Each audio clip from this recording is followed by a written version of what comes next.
지난주 우리는 룻기 2장을 끝냈습니다. 결국에 주제가 뭐였나요? 하나님께서 섭리 가운데 우리를 인도하신다는 것, 그리고 성실한 자를 사용하신다는 거였죠. 특별히 저번 주 설교를 우리가 좀 상기시켜 본다면 성실한 자가 하나님의 일하심을 본다는 진리를 우리가 살펴봤습니다. 룻은 보아스로부터 풍성한 은혜를 입어서 한 에바, 오늘날로 말하면 13kg에서 15kg 정도 되는 곡식을 가지고 돌아오게 됩니다. 룻의 성실 위에 하나님이 섭리의 다리를 놓으신 거죠. 그러나 이 은혜는 교제 속에서 비로소 해석이 되었습니다. 룻은 자신이 받은 은혜를 시어머니 나오미와 나누었고, 나오미와 나누었을 때 자신이 받았던 은혜가 단순히 우연이나 아니 그냥 좋은 사람 만난 것에서 그치는 해피엔딩의 이야기 정도가 아니라 하나님께서 계획하신 놀라운 기적과 섭리가 있었다는 것을 깨닫게 되었죠. 룻이 단순히 보아스가 선한 사람이 아니라 우리 가정을 회복시킬 기업물을 잘하는 사실을 시어머니 나오미와의 교제 속에서 알게 됐다는 겁니다. 여기서 우리는 영적인 교제의 중요성을 살펴봤었습니다. 사람은 혼자 있을 때 하나님의 일하심을 부분적으로 보지만 공동체가 함께 그 일하심을 나누고 그리고 그 일하심 함께 합쳐서 만들어갈 때 우리는 부분적으로 보던 하나님을 더 풍성하게 누릴 수 있다는 것을 보게 되었었죠. 그래서 룻의 작은 보고가 나오미의 절망을 흔들어 깨워 소망을 회복시켰고, 그리고 나오미의 교제를 통해서 룻도 하나님의 일하심을 보게 되는 것을 통해 우리 교회 공동체의 교제가 얼마나 중요한지를 나눴습니다. 반대로 우리는 성실하지 않을 때 어떤 일이 벌어지는가도 나눴었죠. 하나님은 여전히 성실하게 일하시지만 성실하지 않은 사람은 하나님이 일하셔도 그 일하심을 보지 못한다는 것을 우리가 봤습니다. 성실함은 하나님의 은혜를 분별하고 붙잡고 지켜내는 영적인 감각이기 때문입니다. 그래서 성실하지 않을 때 가장 큰 비극은 하나님이 일하시지 않는다는 것이 아니라 하나님이 일하셔도 깨닫지 못하고 알아보지 못한다는 것이라는 것을 우리가 기억해야 된다는 것이죠. 그렇다면 우리는 어떻게 성실할 수 있었습니까? 그 답은 우리의 결심이 아니라 우리를 향해 끝까지 성실하셨던 예수 그리스도를 바라보고 지금도 성실하게 나를 위해 중보하시는 예수님을 의지하는 것이 우리가 성실하게 살아가는 유일한 방법이라는 것을 나눴습니다. 성실하신 하나님께 붙들린 존재이기 때문에 그 하나님께 나아갈 때, 그 하나님 더 의지할 때 우리는 성실한 인생으로 변화된다는 것을 보게 되었었던 것이죠. 오늘은 그 뒷내용입니다. 2장에서 이 보아스가 보리와 밀추수를 하고 있었을 때 이제 룻이 보아스에게 가서 함께 추수 끝날 때까지 보리를 줍고 이삭을 줍고 하게 허락을 해줬잖아요. 그래서 그 추수가 끝나고 나서 이야기가 오늘 3장의 이야기예요.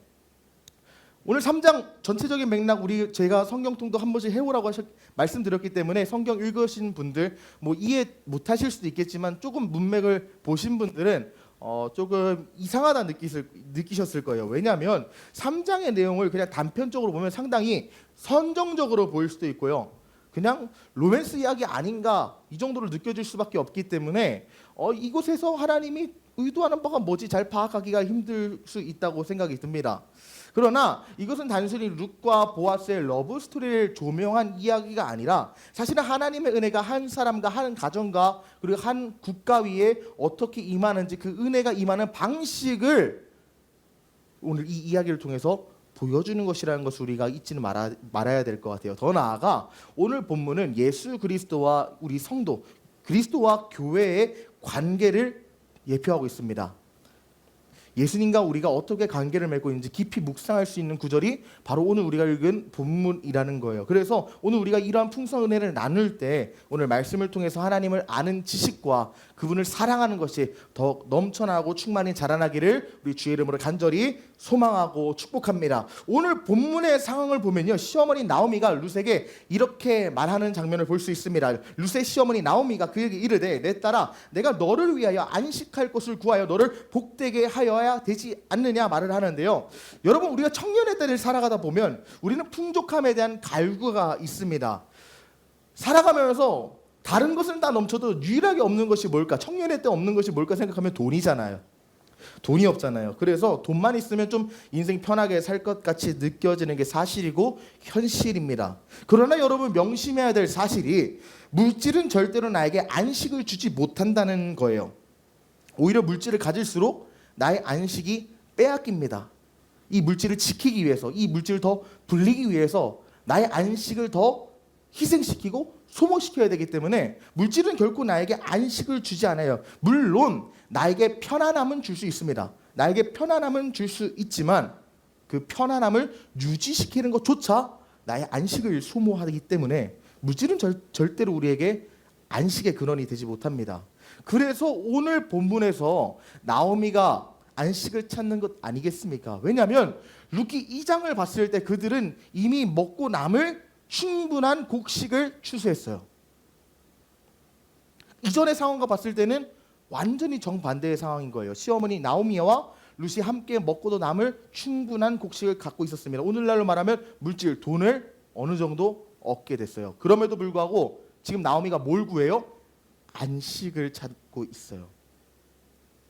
물질적 풍성함이 안식을 절대로 주지 못한다는 것을 우리는 볼 수 있는 것입니다. 그렇다면 우리에게 안식은 어디서 올까요? 안식은 어디서 옵니까? 오늘 나오미가 말하는 안식할 곳에 우리가 좀 포커스를 맞춰서 보기 원하는데요. 여기서 안식할 곳을 좀 쉽게 표현하면 사실은 룻이 재혼할 상대를 찾고 있는 거예요. 고대 사회에서 우리가 쭉 나눴지만 여인은 경제 활동의 주체가 된 사람이 아니었어요. 주체가 되기 어려웠어요. 남편이 보호와 안식의 통로였지 여인이 혼자서 홀로 살아가기 어려운 시대였단 말이에요. 그러나 우리는 이 본문을 단순히 룻이 새 남편을 찾기 위한 그런 여정, 나오미와 룻의 새 남편 찾기 이야기 정도로 읽어서는 안 됩니다. 약간 앞뒤가 안 맞지 않습니까? 왜냐하면 방금은 안식할 곳이 누구라고 했어요? 새 남편이라고 했는데 지금은 새 남편 찾는 게 중심 내용이 아니라뇨. 맞습니다. 앞뒤가 맞지 않지만 제가 드린 말씀이 맞아요. 왜냐하면 성경이 궁극적으로 말하고자 하는 건 말이죠. 결혼 잘해야 네가 안식하고 평안한 삶을 살 거야. 이게 아니기 때문이에요. 오히려 이 본문은 안식의 근원이 어디 있는가에 대해서 우리에게 질문을 던지고 있습니다. 성경은 우리에게 일관되게 말하고 있습니다. 안식의 근원은 사람이나 제도나 환경에 있지 않고 하나님 자신에게 있다는 것을 우리에게 늘 증거하고 계십니다. 그렇기 때문에 오늘 우리가 단순히 룻이 새 남편을 찾는 과정으로 볼 수 있는 이 이야기를 단순히 남편 찾기 정도의 이야기, 좋은 사람 만나서 편하게 사는 이야기 정도로 해석하는 것이 아니라 하나님의 은혜가 이 시간 룻의 가정에게 어떻게 임했는지, 하나님이 주시는 안식이 어떤 방식을 통해 임하고 있는지 그 영적인 해석을 우리가 해야 된다는 거예요. 이방 땅 모압에서 돌아온 나오미와 룻의 처지를 한번 떠올려 보세요. 의지할 대상 하나도 없었어요. 의지할 대상 하나도 없고 소망도 없고 살아갈 희망도 없는 그들에게 재혼은 사실은 사치죠. 밥 먹고 사는 게 해결이 안 되는데 뭔 재혼입니까? 그런데 여기서 룻과 나오미가 다시 재혼을 의미한다는 것을 뭘 상징해요? 소망이 회복됐다는 거예요. 다시금 미래를 꿈꿀 수 있는 것이 회복이 됐다는 것을 말하고 있는 거예요. 그래서 하나님의 은혜가 한 사람에게 임하자 어떻게 다시금 소망을 품고 어떻게 다시금 회복이 되고 어떻게 다시 은혜가 흘러나온지를 볼 수 있는 것이라는 것이죠. 하나님께서 은혜를 베푸시자 인생 다 포기한 자가 다시금 미래를 꿈꾸게 되었습니다. 하나님이 은혜를 주시자 오늘 하루에 막혀있는 이 시야가 이제는 내 인생 전역을 볼 수 있는 시야로 넓혀졌어요. 하나님의 은혜는 먼저 막힌 우리의 시야를 넓히시는 것에서 시작된다는 것이죠. 절망밖에 보이지 않던 눈이 다시금 하나님을 향하게 되고 어제까지 감히 상상할 수 없었던 내일을 바라보게 되는 것이 하나님의 은혜입니다. 은혜는 조건보다 먼저 마음을 일으키고 상황보다 먼저 소망을 회복시키기 때문에요.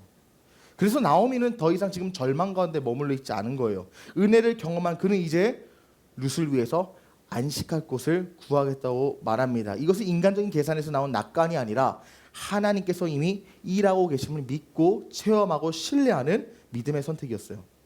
하나님의 은혜를 경험하자 꺼져있던 소망이 다시 살아났다는 것이죠. 결국 안식은 말이죠, 여러분. 우리가 만들어내는 결과물이 아닙니다. 하나님의 은혜가 우리를 안식하게 만들어요. 안식의 근원이 하나님이 되실 때 사람은 비로소 다시 꿈을 꾸게 되는 것이지, 하나님이 나의 안식의 근원이 되실 때 비로소 내 인생에 희망이 있는 것이지, 세상 그 무엇도 나의 인생의 희망과 소망을 가져다 주지 못합니다. 이 시점에서 우리는 질문하게 돼요. 그렇다면 오늘 우리의 인생에서 하나님이 안식되신다는 것은 무슨 말일까요? 뭐 룻의 상황은 이해를 하겠어요. 룻은 뭐 어쨌든 모압 땅에서 베들레헴으로 돌아와서 새 남편 만나는 게 하나님의 은혜의 통로가 됐다는 거 우리가 어느 정도 이해를 하겠어요. 그런데 우리가 지금 뭐 새 남편 만나라는 것도 아니고 이게 우리랑 무슨 상관이 있는지 약간 이해가 되지 않습니다. 그런데 여러분, 이게 상당히 우리의 신앙생활과 연관 있는 장면이라는 것을 아십니까? 왜냐하면 말이죠, 성경에서는 말이죠, 하나님과 그의 백성의 관계를 구약부터 신약까지 어떤 관계로 많이 설명했는지 아세요? 부부 관계로 설명을 했었어요. 후대 신학자들이 억지로 만들어낸 게 아니라요, 하나님께서 직접 비유하신 관계가 부부 관계예요. 이사야서를 봐도 이스라엘과 하나님의 관계를 부부로 설명하고요. 예레미야를 봐도 하나님과 이스라엘 관계를 부부로 설명하고, 호세아 선지자를 통해서도 하나님과 이스라엘 백성을 부부 관계로 설명하거든요. 하나님은 스스로를 남편이라 부르시고 이스라엘을 아내라고 부르십니다. 그리고 신약에 이르러까지 사도 바울이 이 전통을 이어받아서 어떻게 말하는지 아세요? 인간의 결혼을 얘기하다가 갑자기 무엇을 언급하느냐? 그러므로 사람이 부모를 떠나 그의 아내와 합하여 그 둘이 한 육체가 될 때, 여기까지 인간의 결혼이잖아요. 근데 32절에 갑자기 뭐라고 말해요? 이 비밀이 크도다. 나는 그리스도와 교회에 대하여 말하노라. 그러니까 지금 남편과 아내가 연합한 이 결혼을 설명하면서 사실은 결혼이 중요한 게 아니라 이 결혼은 그리스도와 그의 백성인 교회의 관계를 예표하는 거다. 지금 사도 바울이 말하는 거예요. 결혼이라는 제도 자체가 그리스도와 교회의 관계를 가리키는 표지판이라는 거예요. 그러니까 엄밀히 말하면 결혼을 비유로 그리스도와 교회의 관계를 설명한 게 아니라 사실은 결혼 자체가 그리스도와 교회의 관계를 염두하고 만들어진 제도라는 거예요. 하나님께서 하나님과 자신과 우리 백성의 관계를 설명해 주시기 위해 태초부터 만드신 제도가 결혼이었다는 것이죠. 그렇다면 오늘 본문의 비밀이 풀리지 않겠습니까? 나오미가 룻에게 구해주고자 했던 안식은 단순한 생계의 안정이나 편안한 생활이 아니라 기업 물을 자, 새 남편, 참된 신랑의 품 안에 들어가는 것이 그가 염두하고 계산하고 꿈꿨던 안식이었어요. 다시 말해서 이 룻과 룻의 가정을 책임져 줄 사람, 의탁할 만한 사람과 결혼시키는 것이 안식이었다고요. 룻의 가정을 회복시키며 안식 줄 수 있는 기업 물을 자 보아스와 같이 오늘 우리에게 참된 신랑이 되시는 분 누구십니까? 예수 그리스도. 이 본문은 그냥 표면적으로 보면 룻과 보아스가 만나는 이야기처럼 보이지만 사실은 신랑 되신 예수님과 신부된 우리 성도들이 어떻게 관계 맺는가를 보여주는 본문이라는 거예요. 예수님이 우리의 참된 신랑이십니다. 그리고 우리의 기업 물을 자가 되세요. 기업 물은다는 게 무슨 뜻이었습니까? 우리의 가정을 회복시키고 나의 명예를 회복시키고 우리의 무너진 가정을 다시금 세워줄 자가 기업 물을 자였잖아요. 우리는 영적으로 무너졌어요. 하나님과의 관계가 끊겼습니다. 우리는 파산한 자입니다. 소망이 없는 자입니다. 그런데 그리스도가 소망 없는 나의 소망을 회복시키시고 무너진 나의 삶을 다시금 수축시키시는 기업 물을 자라는 거예요. 그리고 그분이 나의 무엇이다? 남편이 되신다. 죄로 인해 모든 것을 잃어버린 우리 인생을 외면치 않으시고 자신의 피로 값을 치러서 우리를 자신의 신부 삼으셨다는 거예요. 그래서 예수님께서 그런 말씀하셨던 겁니다. 제가 본문 안 넣었군요. 뭐라고 말씀하셨어요? 마태복음 11장 28절에 수고하고 무거운 짐진 자들아 다 내게로 오라. 내가 너희를 쉬게 하겠다. 단순히 예수님이 야 나는 너희를 구원할 수 있는 월등한 사람이야. 월등한 존재야. 내가 나한테 오면 내가 다 쉬게 해줄게. 이 정도의 말씀이 아니라 얘야 너 아무것도 없는 거 안다. 네 무너진 거 다 알아. 내가 너의 남편이 돼서 너를 회복시켜 줄게. 그것이 수고하고 무거운 짐진들아 다 내게로 오라는 초청이란 거예요. 단순히 위로로 끝나는 말이 아니라 참된 신랑이신 예수님께서 가난한 신부인 우리를 부르시는 언약의 초청이라는 것이죠. 그러므로 여러분, 여러분의 삶 속에 지금 안식이 없다고 느껴지십니까? 평안이 없습니까?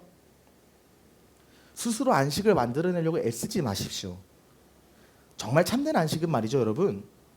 내가 세상에서 무엇을 더 얻고 내가 세상에서 무엇을 더 취득하여서 얻는 것이 안식이 아니라 이미 나를 안식 안에 초청하신 예수님 안에 머무는 것이 참된 안식의 삶을 살아가는 것이에요. 그래서 예수님께서 신약성경에서 뭐라고 하셨어요?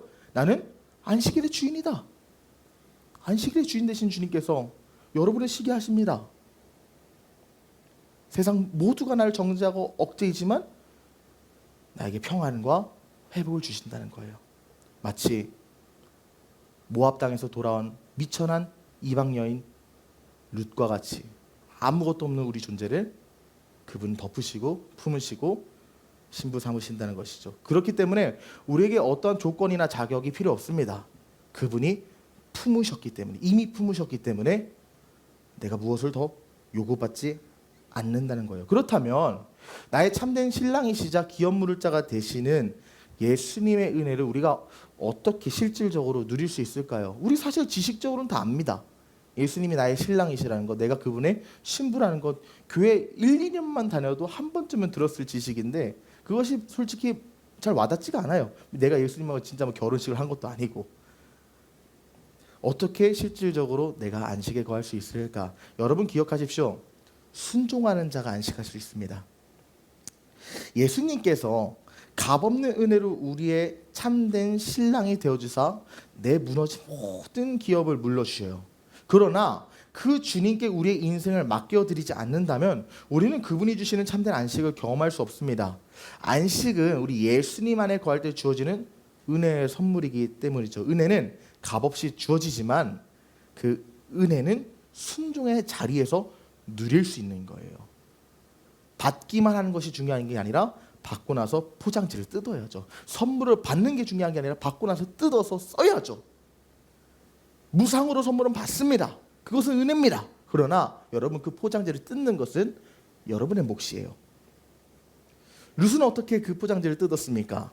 우리 3장 2절에서 3절 보면요.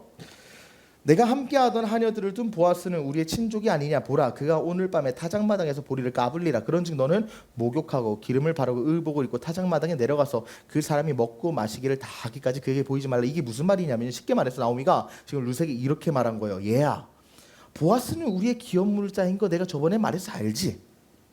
그에게 네가 시집 가야지 너가 안식한다는 것도 알게다. 그러므로 오늘 밤에 보아스가 추수한 곡식을 까불 텐데, 이 까분다는 말이 오늘날로 말하면 그냥 키질한다는 겁니다. 까불 텐데 오늘 놓쳐서는 안 된다. 보아스가 곡식 추수 때문에 잠깐 베들레헴 땅에 거했지만 그 추수가 끝난 즉시 그는 돌아갈 것이다. 그렇기 때문에 오늘 지나서는 안 된다. 너는 그러므로 지금 당장 목욕을 하고 기름을 바르고 의복을 입어서 보아스에게 가야 된다. 여러분, 예수님이 우리 인생의 기업물을 자로서 값을 치르셨고 모든 것을 이루셨죠. 그러나 그 은혜를 실제로 누리는 삶은 주님께 나아가는 순종에서 펼쳐진다는 겁니다. 보아스가 나의 기업물을 자인 것을 아는 사실에서 멈추는 것이 중요한 것이 아니라 그 기업물을 자가 나의 가정에 정말 기업을 물을 수 있도록 순종을 해야 된다는 거예요. 그렇다면 구체적으로 어떻게 해야 되는 것인가? 첫 번째로는 여러분, 할 수 있는 일에 최선을 다하십시오. 우리가 계속적으로 룻기를 다루면서 하는 주제죠. 보아스는 이 가정의 기업물을 짭니다. 이 가정을 회복시킬 수 있는 사람이에요. 그러나 보아스가 기업물을 짜라고 해서 룻이 집에 가만히만 박혀 있다고 하면 어떠한 일이 이루어지겠습니까? 나오미는 지금 룻에게 할 수 있는 분명한 행동을 요구하고 있어요. 목욕을 하고 기름을 바르고 의복을 입고 정해진 시간에 정해진 장소로 가라. 이것은 미래를 장담하는 행동이 아니라 무모하게 보이지만 순종을 요구하는 장면입니다. 하나님은 우리의 삶의 모든 것을 주권적으로 이루시지만 그 주권적인 섭리는 우리의 순종을 통로로 임하기 때문이에요. 여러분들 지금 목욕을 하고 기름을 바르고 의복을 입는다는 게 뭘 상징합니까? 너가 정말로 보아스에게 시집가고 싶느냐? 꿈이라는 거예요. 너가 정말 보아스에게 시집가고 싶느냐? 너의 있는 모습 그대로 아름답게 바꿔서 가라라는 거예요. 만약에 하나님께서 여러분들 한번 비유를 한번 생각해 봅시다. 여러분들이 하나님이 좋은 배우자감을 보내주셨어요. 그런데 하나님이 보내주셨으니까 그냥 내 마음대로 하겠다고 무례하게 대하고 어떠한 그런 사랑의 표현도 하지 않고 한다면 그 사람 떠날 겁니다. 그러고 하나님 탓하겠죠. 하나님 왜 보내주신다면서 안 보내주냐고요. 여러분, 하나님은 이미 보내주셨다니까요. 취하는 건 나의 몫이에요. 마치 베드로가 예수님과 베드로가 처음 만났을 때 바다로 나가서 그물을 던지라고 하셨잖아요. 물고기는 이미 배 아래에 있었습니다. 섭리 가운데 물고기는 준비됐어요. 하지만 그 그물을 던진 건 누구의 몫이에요? 베드로의 몫이라고요. 은혜로서 물고기는 준비됐지만 그 물고기를 얻는 것은 나의 순종이라고요. 보아스가 지금 하나님께서 은혜의 통로 가운데 주셨지만 그 보아스가 나의 남편이 되느냐 마냐는 나의 순종에 달려있다는 겁니다. 할 수 있는 일에 최선을 다해야 된다는 거예요. 하나님이 주시는 기회를 붙잡고 하나님이 주신 이런 여러 가지 은혜를 내 것으로 만들기 위해서는 그 기회와 동시에 주어진 나의 과제들, 그 기회와 함께 주어진 나의 임무들을 최선을 다해 수행해야 된다. 그러나 사랑하는 여러분, 이것이 어찌 보면 무모해 보입니다. 결과가 보장이 돼 있지 않잖아요. 결과가 보장이 안 돼 있어요. 그런데 정말 순종은 말이죠, 결과 보장받고 움직이는 게 아니에요. 순종은 하나님께서 이미 열어두신 자리로 믿음의 발을 옮기는 것이지 계산하고 따지고 가는 게 아닙니다. 아까 나눴던 것처럼 지금 이 자리에 있는 여러분 각자에게 피하고 싶은 도전 하나쯤은 있을 거라 생각합니다. 여러분이 학업이 될 수도 있고 직장이 될 수도 있고 여러 가지 커리어가 될 수도 있고 수많은 영역들에서 내가 성장하기 위해서 주어진 여러 가지 일들이 있을 거예요. 때로는 그것들이 불확실해 보이고 초라해 보이고 지금의 나로서는 이것을 한다고 해서 내 인생의 변화가 될까? 변화를 만들어낼 수 없을 것처럼 느껴지는 자리라고 느껴질 수 있습니다. 그래서 우리는 보통 이렇게 말하죠. 회피하면서 조금만 상황이 더 나아지면, 확신이 들면, 하나님의 분명한 사인 주시면 내가 움직이고 순종하겠다. 하지만 여러분, 하나님은 정반대의 말씀 우리에게 하고 계세요. 지금 네가 있는 그 자리에서 당장 움직여라. 아브라함이 갈 바를 알지 못해도 걸어갔던 것처럼 갈 바를 알지 못하는 우리 인생이 필요한 것은 계산이 아닌 무모한 순종이라는 겁니다. 룻은 그 밤에 무슨 일이 일어날지 알지 못했습니다. 거절당할 수도 있고 아무 일 없이 돌아올 수도 있었어요. 그러나 그녀는 허투루 시간 보내지 않았어요. 할 수 있는 준비 다 하고 목욕하고 기름 바르고 의복 입고 모든 치장이란 치장 다 하고 최선을 다해 그 발걸음 옮깁니다. 여러분, 하나님은 여러분에게 성공을 요구하지 않으세요. 순종을 요구하세요. 완벽한 결과가 나의 신앙의 성장과 승리를 말하는 것이 아니라 미완성의 믿음조차도 나의 신앙에 하나님의 큰 역사가 될 수 있어요. 흔들리는 마음이라도 좋습니다. 룻이 목욕하고 기름 바르고 의복 입었던 것과 같이 지금 주어진 작은 일에 최선을 다하십시오. 그것이 순종입니다. 하지만 우리가 최선을 다한다고 할지라도 그 최선 때문에 모든 것이 다 가능합니까? 그렇진 않은 것 사실을 알죠. 아무리 애써도 바꿀 수 없는 결과가 있고요. 아무리 기도해도 내가 통제할 수 없는 영역이 존재하는 것 저도 인정합니다. 바로 이 지점에서 순종은 또 다른 얼굴을 우리에게 드러내고 있습니다. 순종은 할 수 있는 일을 최선을 다해 하되 할 수 없는 일은 제가 저번에 뭐라고 말했어요? 누구에게 맡겨야 된다? 하나님께 맡겨야 합니다. 그래서 순종 두 번째는 뭡니까? 할 수 없는 일은 내려놓는 것도 순종입니다. 왜 그래요? 우리 룻기 3장 4절을 보자고요. 그가 누울 때 너는 그가 눕는 곳을 알았다가 들어가서 그의 발치 이불을 들고 거기 누우라. 그가 내게 할 일을 알게 한다.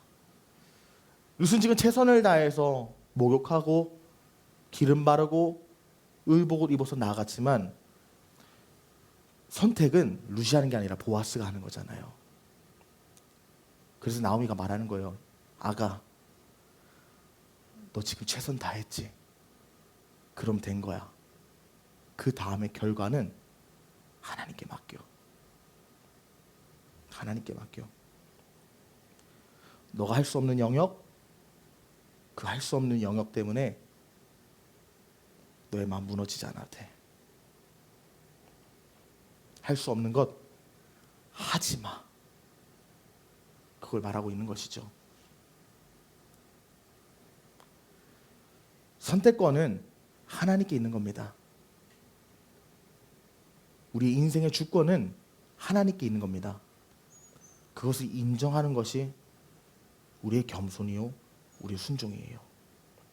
그래서 룻은 나오미의 모든 명령에 순종하여서 다음과 같이 행동하죠. 룻이 시어머니에게 이르되 어머니의 말씀대로 내가 다 행하겠습니다. 어머니의 말씀대로 행할 때 룻에게 안식이 임했어요.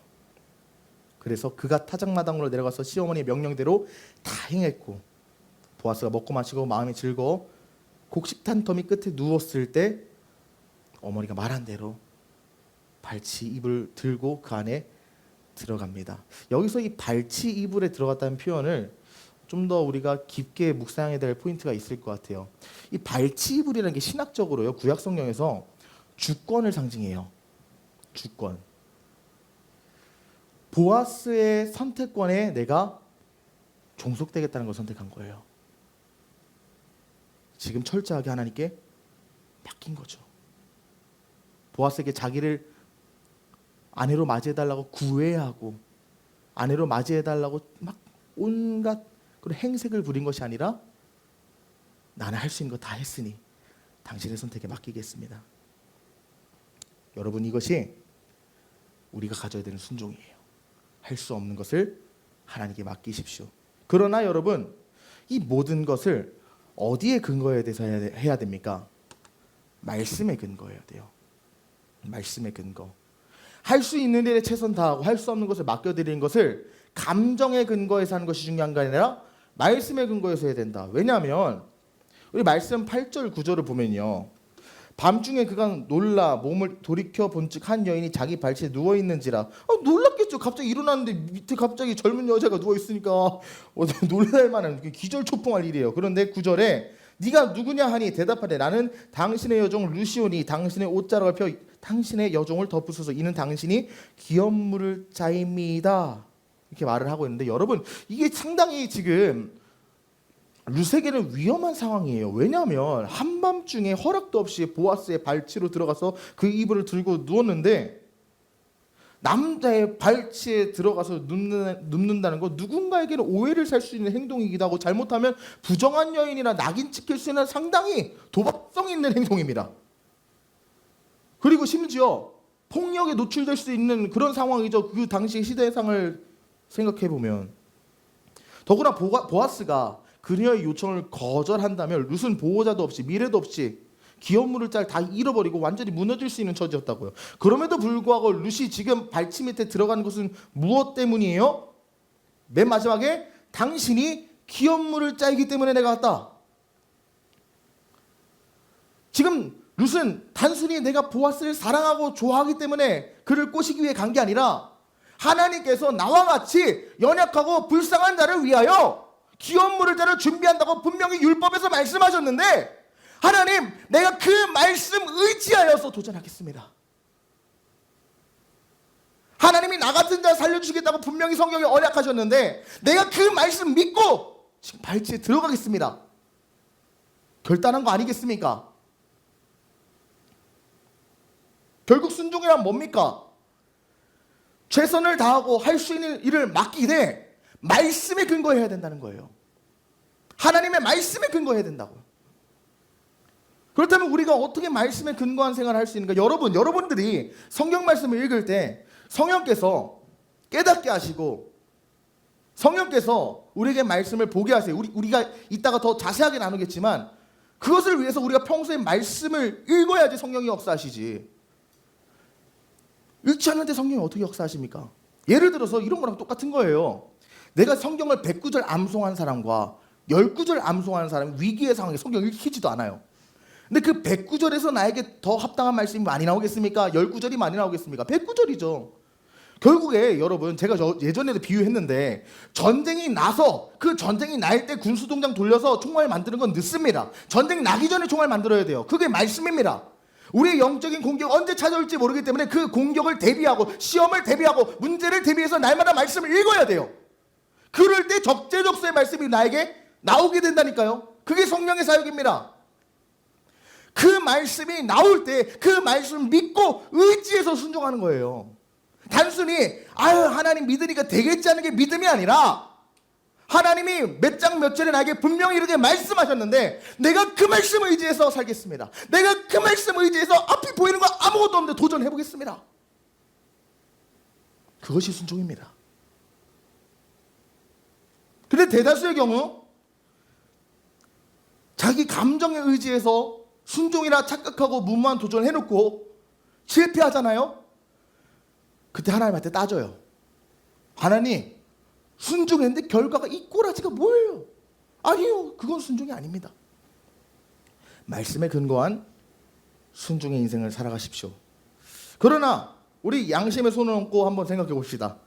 우리 정말 이런 순종 할 수 있는 자들입니까? 우리 정말 이런 순종 우리 인생 평생을 들어서 살아낼 수 있습니까? 그렇지 않습니다. 어떻게 우리는 순종할 수 있을까요? 본래 우리는 말씀을 신뢰하며 따를 수 있는 존재들이 아닙니다. 우리의 본성은 하나님을 신뢰하기보다 통제하려고 합니다. 하나님께 맡기려 하기보다는 내가 그 일을 잃어보려고 해요. 순종하기보다는 안전한 길로 가려고 합니다. 이게 우리의 본성이에요. 그렇기 때문에 순종은 우리의 인간적인 결심이나 결단이나 노력으로 이룰 수 있는 일이 아닙니다. 어떻게 해야 순종할 수 있을까요? 진정으로 순종하는 삶을 살기 위해서는 우리가 앞서 말했던 것처럼 성령 하나님의 도우심이 필요해요. 왜냐? 첫 번째로 성령 하나님의 사역을 보기 원하는데 성령 하나님의 첫 번째 사역이 뭐냐면 무엇에 순종해야 될지 알려주시거든요. 오늘 본문 구조를 봤을 때 등장인물 3명 등장하죠. 첫 번째 누굽니까? 룻이죠. 룻은 누구예요? 지금 나예요. 보아스는 누구라고 했어요? 예수님이라고 했죠. 한 명 남았죠. 누굽니까? 시어머니 나오미가 남아요. 이 나오미 역할을 성령님이 하시는 겁니다. 나오미 역할을 성령님이 하시는 거예요. 우리는 지금 하고 싶은 일들도 많고 맡겨진 과업도 많지만 이것들을 어떻게 이뤄가야 되고 이것들을 어떻게 우리가 성취해야 될지 막막하고 감이 잡히지 않습니다. 그리고 무엇보다 우리 예수 그리스도를 의지하고 예수 그리스도만 바라보고 예수님만 사랑하는 삶을 살려고 마음은 먹지만 그게 쉽지 않아요. 신랑 대신 예수님과 날마다 연합하려고 결단은 하지만 우리의 신앙이 신랑 대신 예수님과 연합이 잘 되지가 않아요. 근데 그거를 가능케 하시는 분이 누구라고요? 성령님. 왜 그럴까요? 룻은 스스로 보아스의 발치에 나아갈 계획을 세운 게 아닙니다. 시어머니 나오미의 계획과 인도 아래서 구체적인 지침과 순종 사항을 듣고 그 어머니의 말씀에 순종해서 걸음을 옮겼던 거잖아요. 목욕하고 기름 바르고 의복 입고 타작마당으로 내려가라.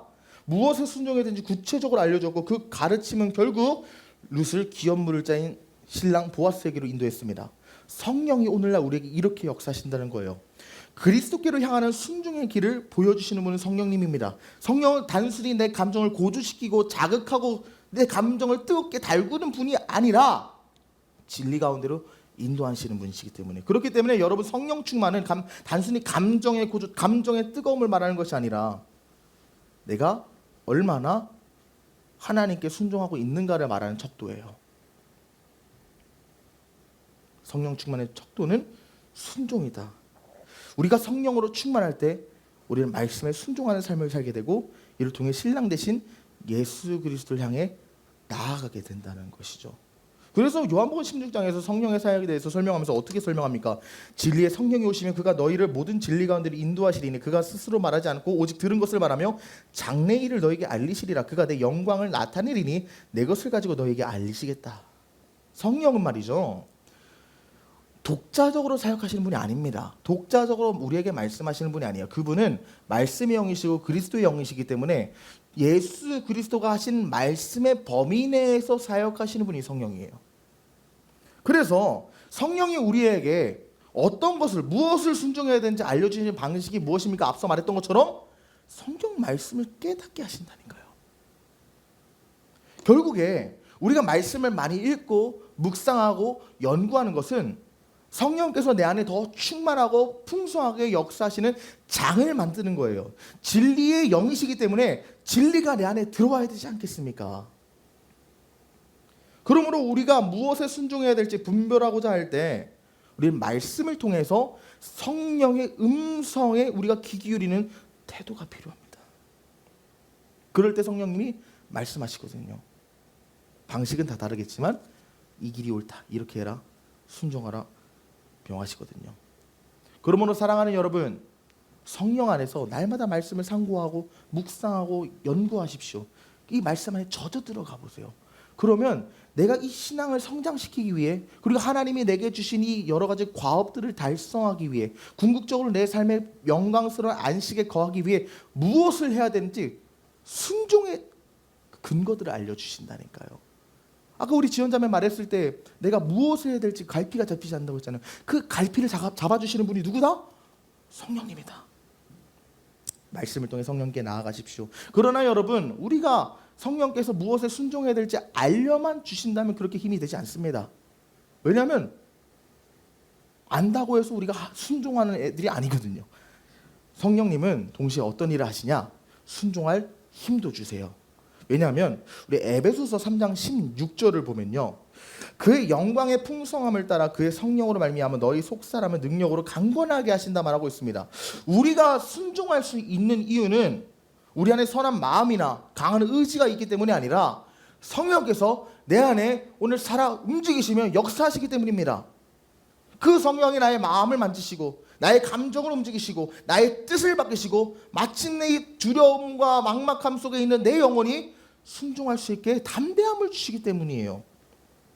그렇다면 실질적으로 이 힘을 어떻게 받을 수 있습니까? 이것이 기도입니다. 말씀은 내가 무엇에 순종해야 될지 그 길을 비춰주는 거예요. 잠언에서 그래서 뭐라고 말해요? 주의 말씀 내 발의 등이요 내 길의 빛이다. 말씀은 내 길을 비춰주고 기도는 그 길을 걸어가기 힘을 줍니다. 그러므로 성령님의 힘을 우리가 받기 위해서, 성령의 지혜를 받기 위해서 말씀 묵상과 기도가 필연적으로 필요하다는 거예요. 단순히 하나님 해주세요, 그냥 다 넓어드린 인생에 그냥 알아서 힘주시고 이런 것이 아니라 기도해야 돼요. 여러분, 기도가 능력입니다. 그래서 예수님께서 뭐라고 말해요? 기도하지 않고는 이런 유가 나타날 수 없다고 모든 사역에서 제자들에게 말씀하지 않으십니까? 기도하십시오. 그래서 저는 여러분에게 실질적으로 무엇을 도전하냐면 하루에 5분만 기도해 보세요. 제가 제자 훈련할 때 늘 강조하는 게 하루에 5분 기도하는 거예요. 왜냐하면 물론 하나님의 위대한 사람들 하루에 2시간, 3시간 기도했다고 하지만 여러분 2시간, 3시간 기도하라고 하면 시켜도 하지 못할 뿐더러 하면 병듭니다. 왜냐하면 여러분 헬스장 갔을 때 생각해 보시라고요. 내가 처음부터 운동 열심히 하겠다 해가지고 막 덤벨 막 50kg씩 막 들고 그냥 근육 다 찢어버린다고 하면 그게 근육이 붙겠습니까? 근육 파열이에요. 기도도 똑같아요. 하루에 2시간, 3시간 갑자기 해버리면 내가 감당이 안 됩니다. 그러나 5분 기도를 시작해 보십시오. 5분 묵상을 시작해 보십시오. 하루에 5분 말씀 묵상하고 5분 기도 묵상을 하면 내 길이 보이고 그 길을 걸어갈 힘을 얻게 될 것입니다. 그러므로 실질적으로 여러분 아침에 큐티를 시작하시고 그 큐티 이후에 그 말씀을 근거한 기도 생활을 시작해 보세요. 그때 우리 인생의 여러 가지 산재한 문제들을 풀어가시는 하나님을 경험하게 될 것입니다. 우리의 인생에 안식이 필요합니다. 그러나 이 안식은 결국 말씀과 기도 외에는 나타날 수가 없어요. 여러분이 날마다 기도와 말씀을 통해서 그리스도와 연합되고 성령으로 충만하여 풍성한 안식의 삶을 사시는 순종의 인생들 되시기를 우리 주의 이름을 간절히 축복합니다. 오늘 말씀을 맺습니다. 오늘 우리는 룻기 3장을 통해서 안식이 어디서 오는지, 그리고 그 안식을 어떻게 누릴 수 있는지 실질적인 방법을 봤어요. 그리고 누가 그 자리로 우리를 인도하시는가를 나눴습니다. 안식은 애써 우리가 만들어내는 결과가 아니라 기업 물을 짜 되시는 예수님의 품 안에 들어갈 때 나타나는 결과예요. 그렇기 때문에 여러분, 세상의 것으로 안식을 누리려 하지 마십시오. 세상의 것은 나에게 안식을 주지 못합니다. 난 지침이라. 세상의 것을 가질수록 내 마음을 애탑니다. 그러나 그리스도와 함께 거할 때 우리는 그 거함만으로 안식을 누릴 수 있습니다. 룻이 발치에 누워서 자신의 인생을 맡겼듯이 신랑 되신 예수님의 발 앞에 우리의 인생을 다 쏟아 내려 놓으십시오. 그러나 이 안식은 순종할 때만이 우리에게 임합니다. 할 수 있는 일엔 최선을 다하고 할 수 없는 일들은 하나님께 다 내려놓으며 이 모든 선택의 근거를 말씀에 근거하는 삶, 이것이 바로 순종의 모습입니다. 그러나 이 순종조차 우리의 결심으로 불가능합니다. 우리 안에서 역사하시는 성령 하나님께서 무엇에 순종해야 되는지 알려주시고 그 순종할 힘까지 공급해 주셔야지 우리는 순종할 수 있습니다. 그러면 날마다 말씀 묵상과 기도 생활을 놓치지 마십시오. 말씀을 읽어야 무엇에 순종할지 알게 되고 기도를 해야 그것에 순종할 수 있는 힘을 얻게 됩니다.